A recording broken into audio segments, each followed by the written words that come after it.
I asked you whether or not you are the head of the mafia organization in the Tampa, Florida area. I refuse to answer that question on the grounds that the answer may tend to incriminate me in violation of my constitutional rights. Are you, Mr. Trafficante, a member of what is known as the mafia, either here or in any other state or city in the United States? We can't continue under these conditions, in this atmosphere. Santo Trafficante Sr. was fiercely protective of his empire, running his businesses with an iron fist.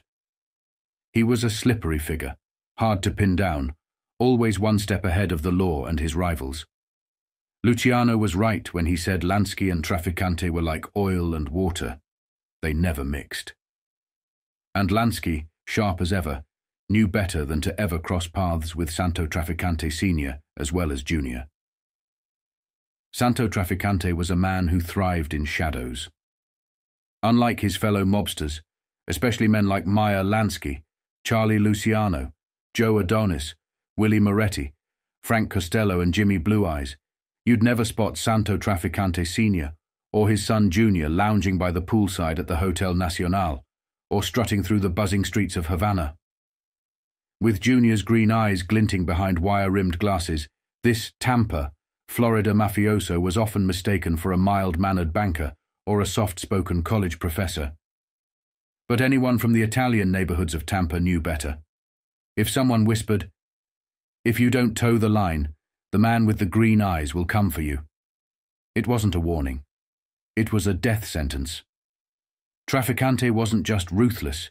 He was practically a force of nature, hiding lethal power behind an ordinary facade. Though younger than most of the heavyweights in the Italian Mafia, Corsican Mafia and the Cuban mob, Trafficante's influence was staggering.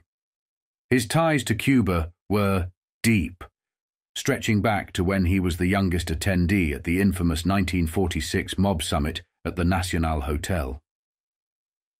While he may not have owned Cuban dictator Batista like Lansky did, Trafficante had something just as valuable: fluency in Spanish and an intimate knowledge of Cuban culture. And as the Mafia carved Havana into its playground, Trafficante swiftly rose to the top, second only to Lansky himself. But here lay the rub. From the outset, his relationship with Lansky was a toxic cocktail of jealousy, suspicion, and territorial rivalry. The tension simmered just beneath the surface, waiting to explode. Trafficante's resentment was personal. His father, Santo Trafficante Sr., had meticulously built a mafia empire in Cuba long before Lansky ever set foot on the island. Havana was supposed to be their dominion. Then Lansky appeared, upending the Trafficante legacy like a thief in the night. Frank Regano, Trafficante's longtime lawyer, once asked him about Lansky. Santo's voice practically hissed with venom. "That dirty Jew bastard," he spat. "Don't trust him for a second. My father dealt with him. He's poison." The feud wasn't just professional. It was personal. And it stretched back further than most people knew. Trafficante's connection to Cuba wasn't just through his business dealings. His ties to the island ran through the very streets of Tampa, the Gulf Coast city that had been a hotbed of Cuban immigration since the 1890s. Ybor City, once an independent enclave, became a political hub for Cuban exiles fighting for independence from Spain. In its cafes, revolutionaries planned, fundraised, and shipped arms to the freedom fighters or Mambises across the water. This was where revolutionaries like José Martí sought refuge, and where in 1893 he narrowly escaped an assassination plot. 2 Spanish agents had tried to poison him only for the scheme to backfire spectacularly. Martí, ever the saint, saved them from a mob's wrath and even forgave them. In an ironic twist, the 2 would-be assassins joined Martí's cause and died beside him 2 years later in Cuba. Tampa was no stranger to revolution, and neither was Trafficante. But while the cigar factories buzzed with talk of freedom, another pastime gripped the immigrant community: bolita, a simple but addictive game of chance. For as little as a nickel or a dime, players would bet on which numbered ball would be drawn last from a sack. The odds were long, but the payoff, a staggering 90-1, kept everyone in the game. Every day, the small-time bets piled into a massive pot, and in the shadows, the Trafficantes thrived. Bolita wasn't just a game, it was a way of life. And for Trafficante, it was the foundation of an empire that would stretch all the way from Tampa to the heart of Havana's criminal underworld. For generations, Bolita had been the lifeblood of Cuban gambling, an addictive game that had crossed the sea to Florida, thanks to a notorious kingpin named Manuel El Gallego Suarez.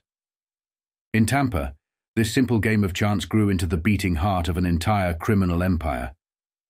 Blood was spilled in brutal gang wars for control of the racket, and by the 1920s, one man emerged victorious from the carnage: Santo Trafficante. Senior, a cunning, ruthless mafioso who would turn Bolita into his personal kingdom. But it wasn't just gambling profits fueling his empire. The elder Trafficante was shrewd enough to see Bolita as the perfect front for even darker ventures. Using the money from the game, he built a Bolita-funded bank that would support his ventures in rum running during Prohibition. It was through these smuggling operations that Trafficante first crossed paths with two names destined to become legends of organized crime: Meyer Lansky and Charles Lucky Luciano. Together they orchestrated daring runs of rum and molasses from Cuba to the US, dodging law enforcement while amassing fortunes. But when Prohibition ended in 1933, Trafficante didn't skip a beat. He shifted his focus to the narcotics trade. With the extensive network he'd built through Bolita and rum smuggling, he expanded into Havana, cementing key alliances. Among his powerful Cuban partners were Indalecio Pertierra, an influential congressman with deep connections, and Senator Paco Prio, brother to the future president of Cuba. These relationships opened doors that few others could access. In 1945, these alliances gave birth to a sinister innovation: Aerovías Q, a shadowy airline that operated out of military airports. The Mafia didn't just have an airline, they had one that bypassed local customs altogether. It became a clandestine superhighway for drug trafficking.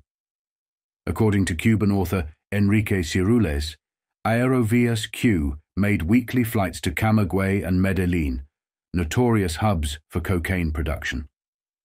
The cartel in Medellin had a powerful laboratory churning out product destined for Santo Trafficante Sr. The drugs didn't always go straight to Havana. Instead, they were often diverted through Camagüey, where local political figures and pharmaceutical connections ensured safe passage.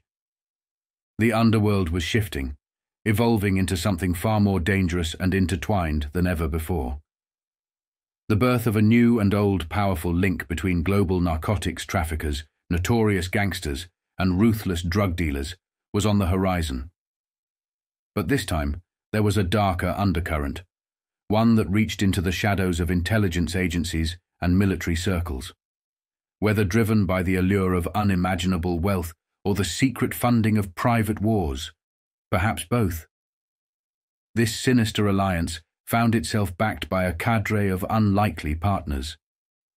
The world of organized crime had come out of the chaos of the Second World War stronger than ever, with new international ties that stretched from the gritty streets of New Orleans to the sun-drenched shores of Florida.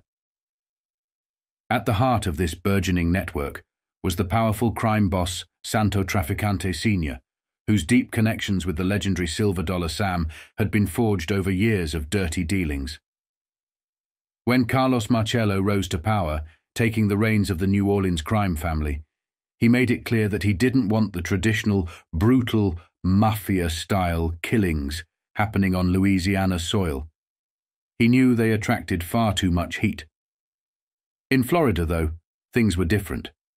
Men disappeared on fishing trips or private flights their bodies never recovered, with their deaths dismissed as tragic accidents.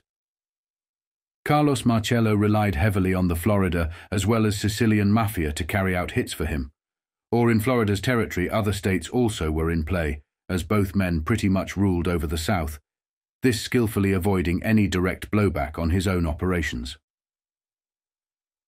The ties between the Marcello Empire and the Florida Underworld, led by Santo Trafficante Jr. during the start of the 50s, grew stronger by the day.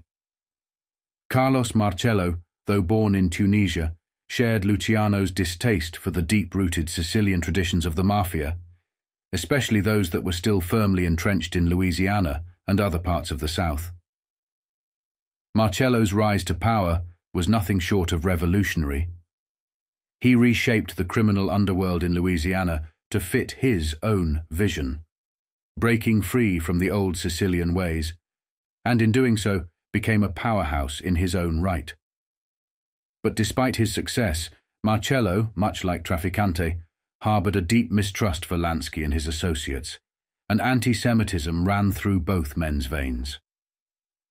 They never fully trusted Lansky or the Jewish mobsters, no matter how powerful they were. The New Orleans and Florida crime families were notoriously secretive, making it nearly impossible to become a made man or a captain unless you were a blood relative. To be part of these crime families, you had to be born into them or related through blood or marriage. There were no other ways in. This exclusivity is why you rarely hear about formal initiations or ceremonies. Most of the men involved were born into the syndicate, making the organization more insular and tight-knit than others. These two southern crime lords, Marcello and Trafficante, were like two towering titans, bound by a mutual respect and fear of each other's deadly capabilities. For decades, from the late 40s, 50s, 60s through the 80s, they ruled their respective domains with iron fists. Trafficante's seniors as well as juniors' route go back to the days of Silver Dollar Sam, also extended to juniors' ties with Anthony Carollo, the son of the old and real New Orleans boss Silver Dollar Sam. Together, they formed an unbreakable alliance, until the unpredictable force of Carlos Marcello changed everything. He was destined to rise to the top, not through brute force alone, but by harnessing strategic alliances, including those with the Jewish mafia, despite his deep-seated anti-Semitism. His relationship with the Jewish mobsters was crucial to his anointing as the rightful boss of New Orleans by none other than Luciano, Frank Costello, and other mafia power brokers of the time, including Chicago. The ambitions of Marcello and Trafficante extended beyond their own borders. Both men dreamed of taking control of Cuba, a paradise that beckoned with untapped potential. But Meyer Lansky and Lucky Luciano had other plans. Lansky, ever the master strategist, wasn't about to let two southern bosses claim his prize. With a ruthless efficiency, Lansky's men, led by the notorious Jimmy Blue Eyes, began seizing control of Cuba's lucrative casinos. Lansky, who had long coveted total dominance of Cuba's gambling operations, was quick to eliminate the smaller players standing in his way. Before long, every casino in Havana knew the score. Lansky was slowly becoming the undisputed king of Cuba's gambling empire, and he was going to share the spoils with men who were heavily loyal to him. The battle for Cuba was only beginning, but one thing was clear. The stakes had never been higher, and the alliances forged in the shadows were more fragile than ever. But then, everything changed. In late 1946, the arrival of Charlie Luciano in Havana upended Trafficante Sr.'s reign. The allure of Luciano's New York syndicate, bolstered by Meyer Lansky, proved too tempting for Trafficante's Cuban allies. Pertiera and Prio jumped ship, abandoning Trafficante to align with the more powerful Luciano-Lansky duo. It was a betrayal that would fester like a wound within the Trafficante family for years to come, particularly for Santo Jr., who inherited his father's bitter grudge against Lansky. By 1950, the elder Trafficante, ailing and weakened, had stepped back from the criminal stage. His son, Santo Trafficante Jr., wasted no time in taking full control of the Bolita Empire, which continued to thrive in Tampa's Ybor City. Business was booming, so much so that it caught the eye of the Kefauver Committee, the government's aggressive anti-crime investigation. In December 1950, the committee descended upon Tampa's county courthouse, looking to expose the dark underworld of organized crime. Somehow, the Trafficante crime family dodged the subpoena, but not everyone was so lucky. Charlie Wall, a grizzled old rival in the Bolita game, was called to testify. Wall, who had faced countless assassination attempts from the Trafficantes over the years and had somehow survived them all, was now a frail man of 71. After a storied life of crime, he retired from the Bolita business and relocated to Miami, where he partnered with Lansky in ventures like dog and horse racing. Hard of hearing but still sharp-tongued, Wall took the stand in front of the K-Forver committee and delivered a theatrical performance that captivated everyone in the room. Charlie Wall's testimony before the K-Forver committee was electric. He didn't need to drop names. His words painted a target so clearly that everyone in the room could feel the weight of what he wasn't saying. He described in chilling detail several assassinations attempt on his life, one of which many believed had Santo Trafficante Jr.'s signature all over it. Wall leaned forward, his voice steady but carrying the weight of years of close calls. "The first time it happened, I was stepping out of my garage," he began. The committee member's voice cut in, sharp and probing. "Were you alone?" Wall shook his head. "No, my wife was with me. She was a little ahead, heading to the front gate. Then, out of nowhere, this car pulls up, slow, like they wanted to be sure they didn't miss their mark." "And that's when they opened fire?" the committee member pressed, tension thick in the room. "Yeah." Wall's voice dropped, the memory still sharp. "The guy starts shooting. At first I didn't even realize they were aiming for me. You don't know what's going on until it hits you." "You were hit?" the committee member asked, leaning closer. "Yeah, right in the back. But it didn't go deep.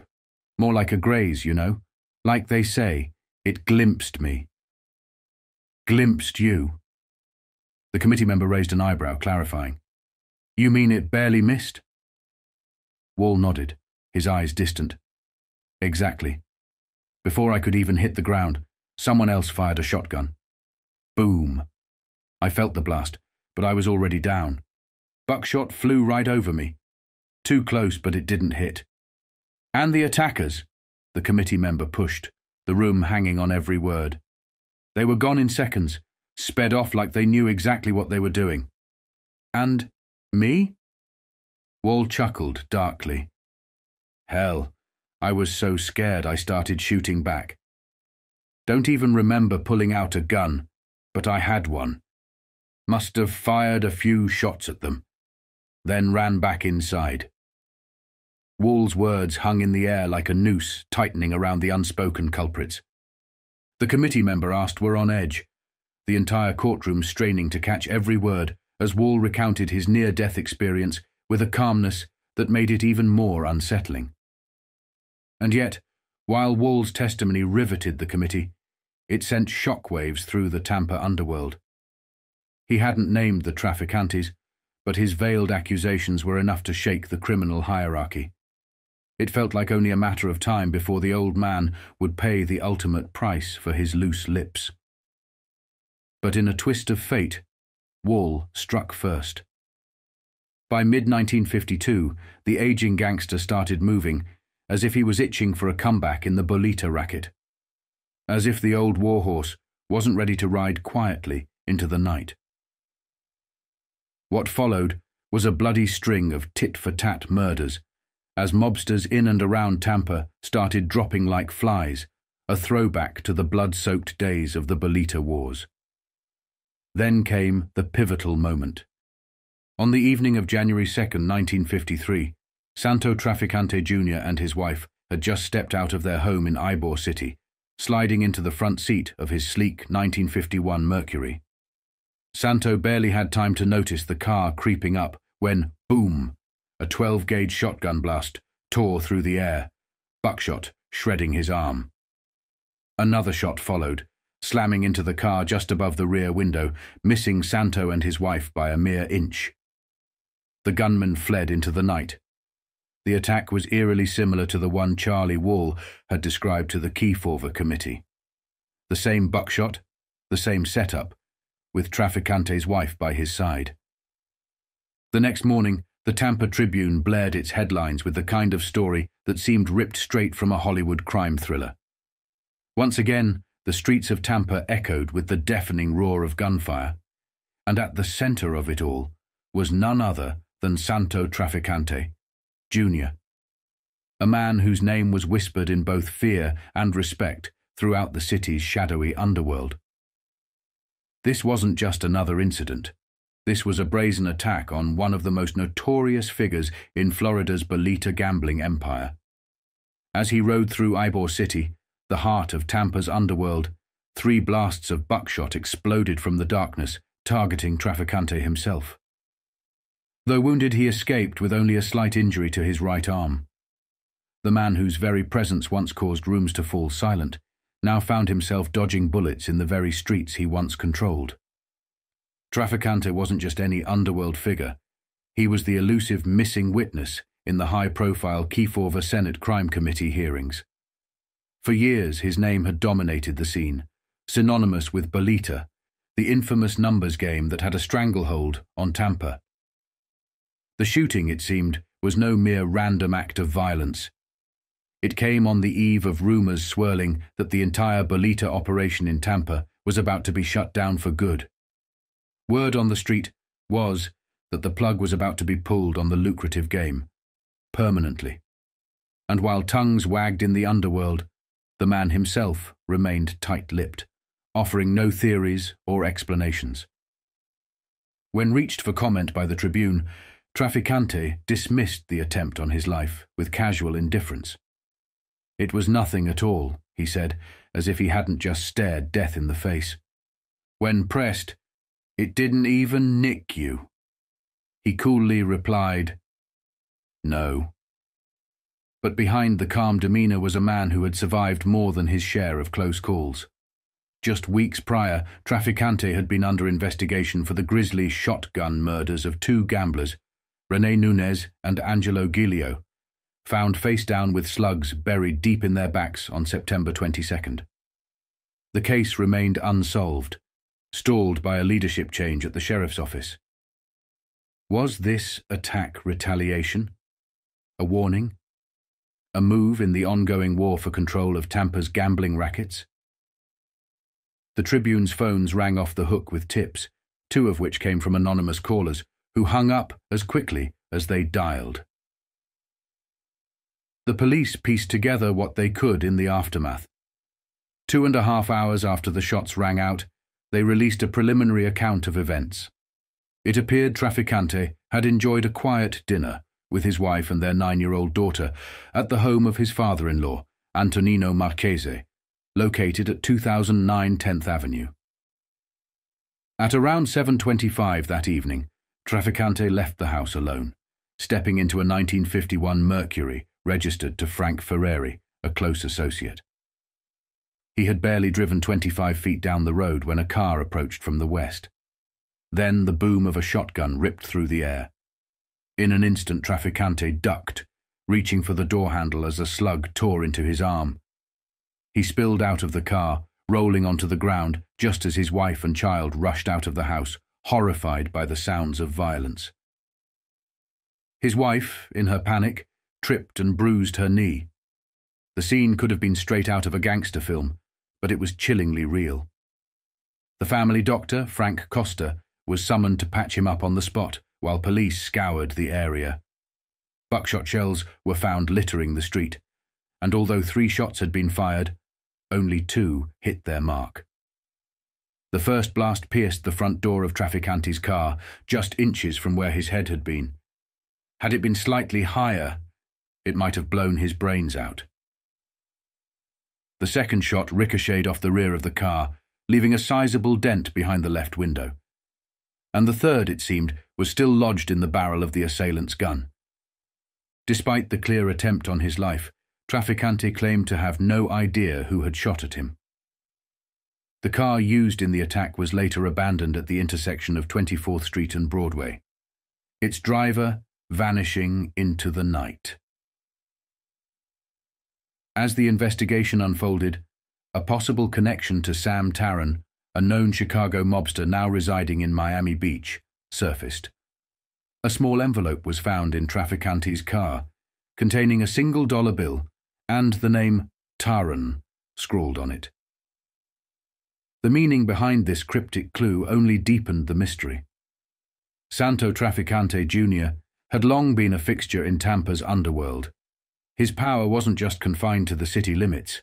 His gambling operations stretched into Pinellas, Sarasota, Polk, and even Orange County. His name had appeared in the headlines before, often linked to violent incidents, but none more notorious than the afternoon he and Barrett W. Stevenson were found at a house on Riverdale Avenue, right in the middle of a search for another mob boss, Harlan Blackburn. Sitting in the living room as state investigators stormed the place, Trafficante, cool as ever, claimed he had just walked in because the door was open. That same day, September 22nd, René Nunez and Angelo Giglio were gunned down, their bodies left to rot on the side of the road. Trafficante had been quietly escorted into the sheriff's office and grilled by Governor Warren's investigator, J.J. Elliott. Despite the suspicions swirling around him, he walked out without a scratch, untouched by the law once again.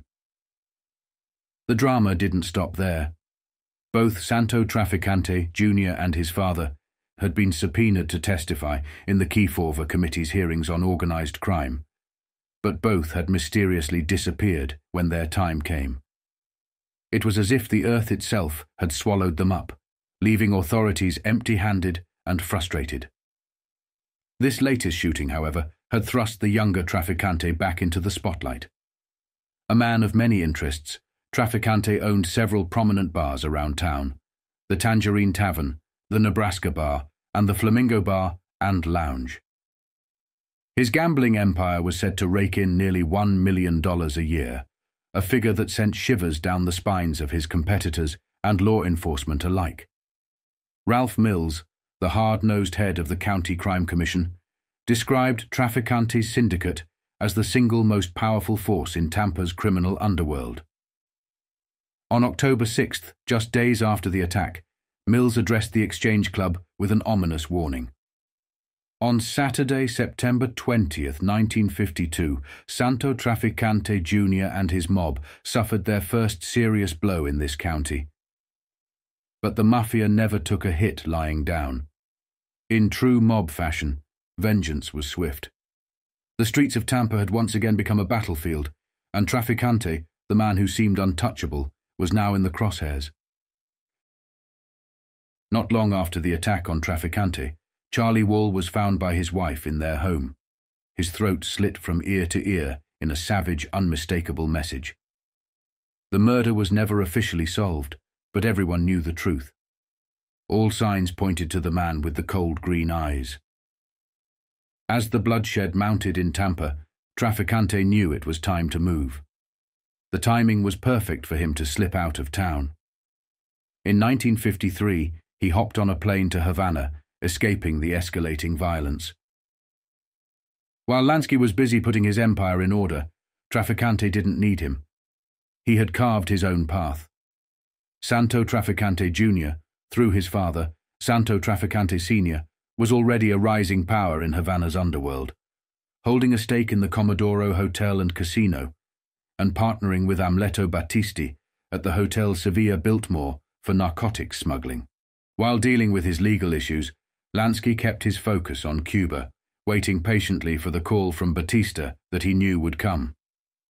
The takeover of Cuba was anything but the smooth operation people like to imagine. It was a chaotic scramble for power involving some of the most notorious mobsters in history: Meyer Lansky, Charles Lucky Luciano, Santo Trafficante Sr. as well as Jr., Frank Costello, the Corsican Mafia, Thew Cuban Mafia, and a host of others. Each had their reasons for wanting a slice of the island. Lansky, the financial wizard of the underworld, dreamed of transforming Cuba into his personal gambling paradise, a sun-soaked haven where the roulette wheels never stopped spinning and the dice were always hot. Luciano, after his deportation, eyed Cuba as his new kingdom, a safe haven from his troubles in America. But by 1947, all those grand plans began to unravel. The allure of Cuba for mobsters was crystal clear. In the United States, they struggled to secure legal licenses for gambling, liquor, and other lucrative ventures due to their criminal records. Cuba, however, was a different story, a place where no one cared too much about a shady past. The island was seen as a golden opportunity, an untapped goldmine for organized crime. Lansky, ever the strategist, spent decades trying to tighten his grip on it. But between mafia wars in New York, power struggles in Chicago, and the endless task of organizing the chaotic web of crime across the country, his plans were constantly delayed. The 1930s brought slow but steady progress. Then World War II hit, and with it, Lansky's empire took a blow. Tourism dried up, his operations came to a crawl, and the war effort took precedence over all else. By the 1950s, things looked even bleaker. Senator Estes Kefauver's relentless crusade against organized crime put the heat on Lansky's American operations, leaving his once flourishing empire in tatters. Lansky, a man of deep pride despite his quiet demeanor, began to reflect. He had interest in countless ventures, but nothing truly his own, nothing he could proudly call his legacy. The grim reality hit him. America would never be a place where someone like him could thrive openly.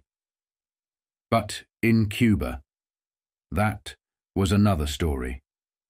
There, he could stamp his name on something grand, and after the war, organized crime tightened its stranglehold on the island. December 1946 was a turning point. Around Christmas, in the heat and glamour of Cuba, some of the most infamous and powerful figures in organized crime gathered for a historic sit-down. They arrived in waves, the top mobsters from across the United States, many of whom had been present at the Hotel Nacional conference earlier that month. It was always understood that when the money started pouring in, these men would get their fair share.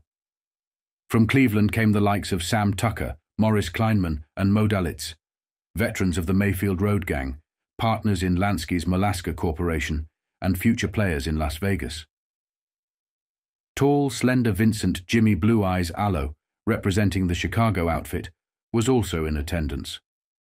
Allo, who would later be immortalized as the sinister Johnny Ola in The Godfather Part 2, rubbed shoulders with legendary figures like Joe Adonis, Albert Anastasia, Joe Bonanno, Frank Costello, Red Levine, Tommy Lucchese, Joe Profaci, and Giuseppe Joe Magliocco, among others.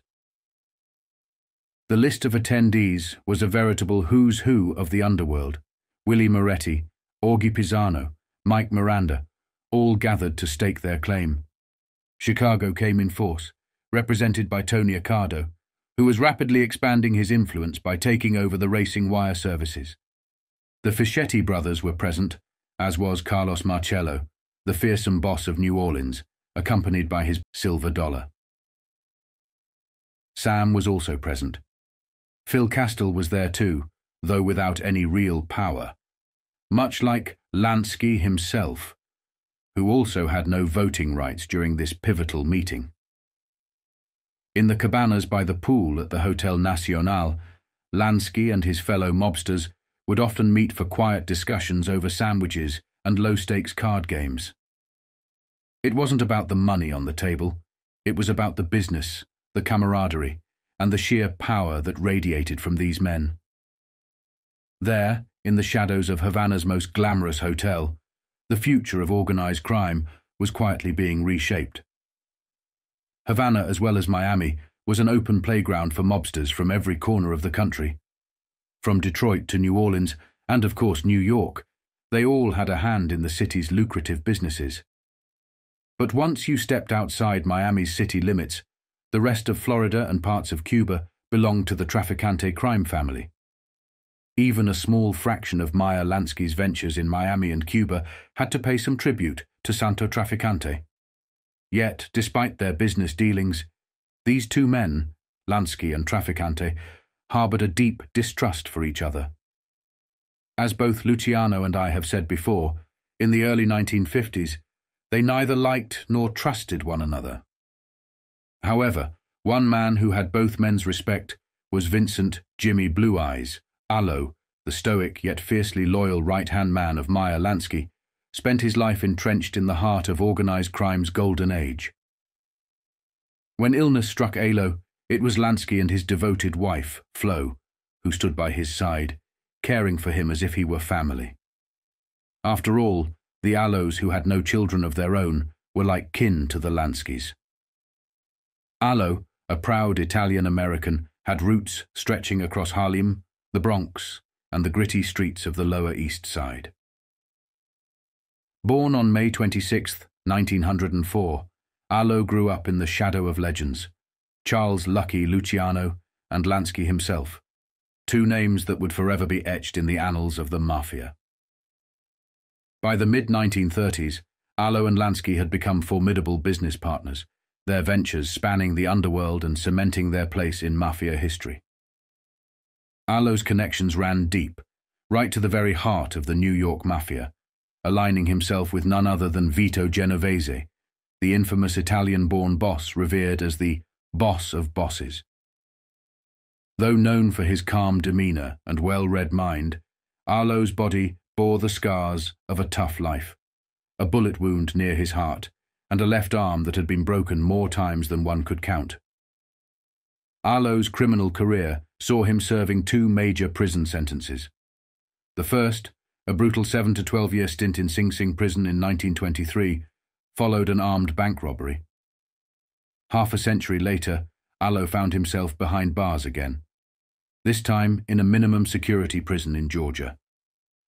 He was convicted on 2 counts of obstruction of justice, dodging questions during a Securities and Exchange Commission investigation into Scopitone Incorporated, a Miami-based company whose jukebox rights were held by none other than Alvin Malnick.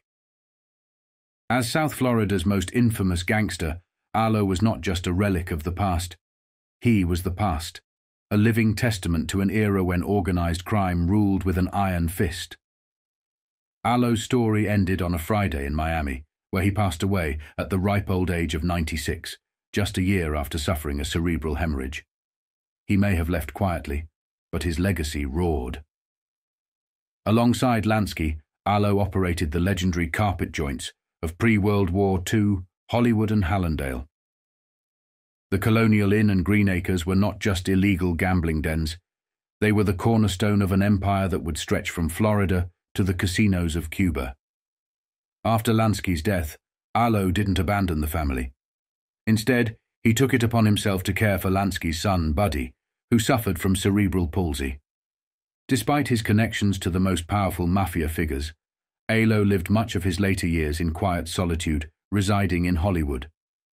In the 1940s, he had built a grand stucco house on South Lake for his beloved Flo, and, after her passing in the 1970s, Allo moved to the Sea Air Towers, where he remained until his final days. Yet even in his quieter moments, Allo's presence loomed large.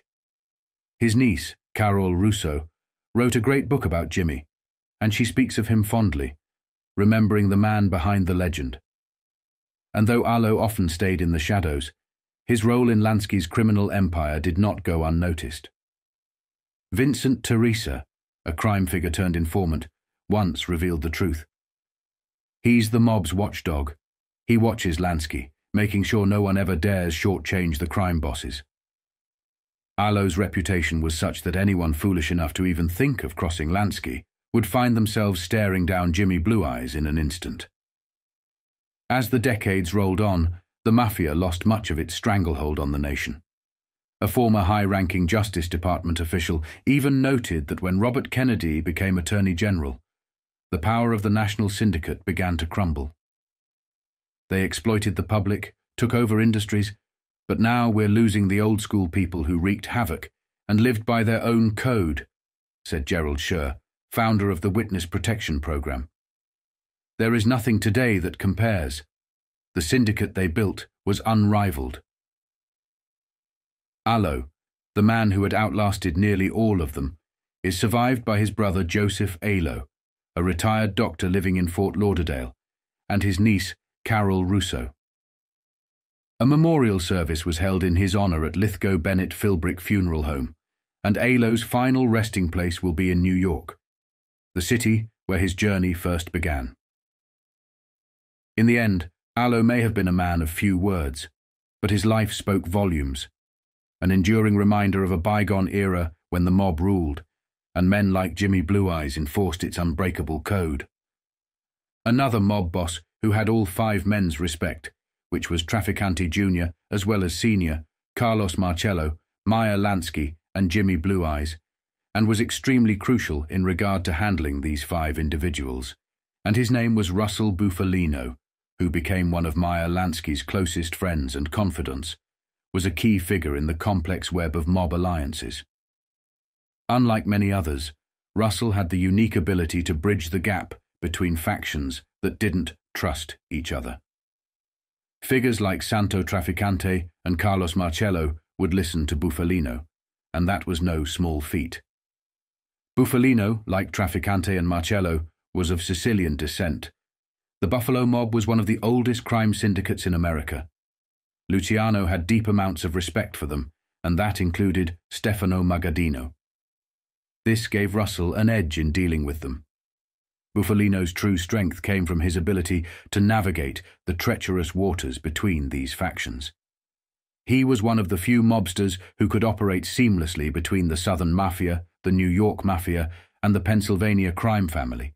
The Detroit Partnership involved not just Joe Adonis or Frank Costello, but also had Russell Bufalino, the Chicago outfit, through Giancana and Accardo, as well as overseeing operations in Havana, Cuba.